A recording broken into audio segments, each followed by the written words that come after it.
3 নং ওয়ার্ডের মেম্বার 2 নং ওয়ার্ডের 3 নং ওয়ার্ডের মেম্বার জনাব মোশাররফ হোসেন এবং মঞ্চে উপবিষ্ট অত্র এলাকার বিভিন্ন মুরব্বিয়ান, অত্র বিদ্যালয়ের গার্ডিয়ান এবং মঞ্চের সামনে উপবিষ্ট অত্র বিদ্যালয়ের গার্ডিয়ান এবং ছাত্রছাত্রী, আসসালামু আলাইকুম। আপনারা জানেন 2007 সালে এই বিদ্যালয়টি স্থাপিত হয়েছিল। এখানে আজ 18 বছর যাবৎ এখানে এই বিদ্যালয়ে শিক্ষাদান করেছেন শিক্ষকরা। আপনারা জানেন এই শিক্ষা প্রতিষ্ঠানটি ধামরাই তথা ছুটিপাড়া ইউনিয়নের মধ্যে একটা সুনামধন্য শিক্ষা প্রতিষ্ঠান। আমাদের এই শিক্ষা প্রতিষ্ঠানে যখন সমাপনী পরীক্ষা ছিল সেখানে 100% A+ পেয়েছে এবং এই শিক্ষা প্রতিষ্ঠান থেকে অনেক ছাত্রছাত্রী বিভিন্ন শিক্ষা প্রতিষ্ঠানে যেমন মানিকগঞ্জ গভর্নমেন্ট স্কুল, তারপর হার্ডিস স্কুল, এসব স্কুলে নবদিগন্ত কিন্ডারগার্টেন হইতে সমাপনী শিক্ষা সমর্পণ করে সমাপনী পরীক্ষায় অংশগ্রহণ করে ভালো রেজাল্ট করে তারা এ সকল বিদ্যালয়ে বিভিন্ন জায়গায় মেধা তালিকা স্থান পেয়েছে। যাই হোক, আপনারা জানেন যে শিক্ষার পরিবেশগত কারণে আমাদের এই শিক্ষা প্রতিষ্ঠানটি আমরা এখান থেকে স্থানান্তর করে আমরা বাছুরি বাজারের পূর্ব পাশে অর্থাৎ প্রাইমারি স্কুলের পূর্ব পাশে আমরা নতুন একটি ভবনের কাজ শুরু করেছি। সেই ভবনের কাজটি সমাপ্ত হয়েছে। আশা করি ঈদের পরে সেটা আমরা আমাদের এই ভবন ত্যাগ করে অর্থাৎ এই স্থান ত্যাগ করে আমরা আমাদের নতুন ভবনে অর্থাৎ নতুন প্লেসে আমরা শিক্ষা কার্যক্রম শুরু করব।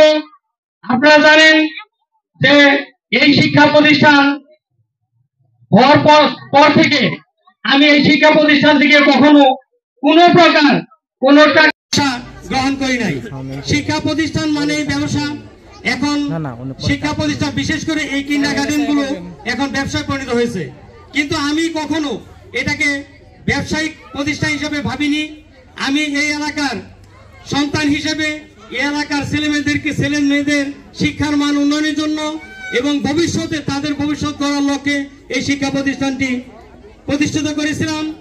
যা হোক, 2019-এর করোনার পর থেকে যদিও শিক্ষা প্রতিষ্ঠানে অনেক, শুধু নবদিগন্ত নয়, সারা বাংলাদেশের সমস্ত শিক্ষা প্রতিষ্ঠানে শিক্ষার অনেকটা ধস নেমে এসেছে, তবু আমি হাল ছাড়িনি। আমি শিক্ষার মান উন্নয়নের জন্য প্রচেষ্টা করে যাইতেছি এবং আপনারা জানেন 2019 সাল থেকে এই পর্যন্ত প্রতি মাসে আমাকে কমপক্ষে 15,000 করে টাকা ডোনেশন দিতে হচ্ছে এই শিক্ষা প্রতিষ্ঠানের জন্য। তবু এই শিক্ষা প্রতিষ্ঠান আমি বন্ধ করিনি। অনেকে আমাকে বলেছিল যে তুমি কেন ডোনেশন দিয়ে শিক্ষা প্রতিষ্ঠান টিকে রাখছো, কিন্তু আমি বলেছি যে না, যদি এই শিক্ষা প্রতিষ্ঠান হারিয়ে যায় তাহলে এই ছেলেপেলেরা কোথায় যাবে। আমি চাই এই দেশের শিশুরা হোক আগামী দিনের ভবিষ্যৎ। এই দেশের যদি ভালো শিক্ষা প্রতিষ্ঠান না থাকে, আরেকটা জিনিস জানেন যে আমাদের এলাকায় ভালো শিক্ষা প্রতিষ্ঠানের অভাবে আজকে আমাদের দেশ থেকে কালামপুর, ধামরাই, মানিকগঞ্জ, ইভেন যেমন আকিজ, বিভিন্ন জায়গাতে বিভিন্ন শিক্ষা প্রতিষ্ঠানে পড়াশোনা করতেছে এবং প্রতিনিয়ত রাস্তাঘাটে বিভিন্ন দুর্ঘটনার শিকার হচ্ছে। এগুলো উপেক্ষা করেও তারা ভালো শিক্ষার মানের জন্য দূর দূরান্তে যাচ্ছে এবং আমি সেই সমস্যাকে দূর করার জন্য আমি আগামীতে এই প্রাথমিক আমাদের যে নবদিগন্ত কিন্ডারগার্টেনটা এটাকে উচ্চ শিক্ষা অর্থাৎ উচ্চ মাধ্যমিকে উপনীত করব ইনশাআল্লাহ। যদি আপনাদের সাহায্য সহযোগিতা থাকে তাহলে সেটা শুধু প্রাইমারি নয়, সেকেন্ডারি হিসেবে আমি এটাকে উপনীত করব।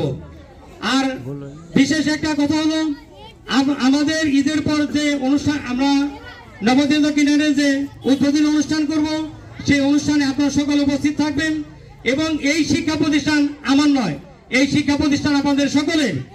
এই শিক্ষা প্রতিষ্ঠান যদি আপনারা এটা দিকে খেয়াল রাখেন, এখানে আপনাদের ছেলেমেয়েরা ভালো হবে, তারা সুশিক্ষায় শিক্ষিত হয়ে আরো বড় হবে এবং তাদের ভবিষ্যৎ গড়ার জন্য আমি সর্বোত্তম চেষ্টা করব এবং আমাদের এই নতুন শিক্ষা প্রতিষ্ঠানে আমাদের ওখানে পানির কোনো সুব্যবস্থা নাই।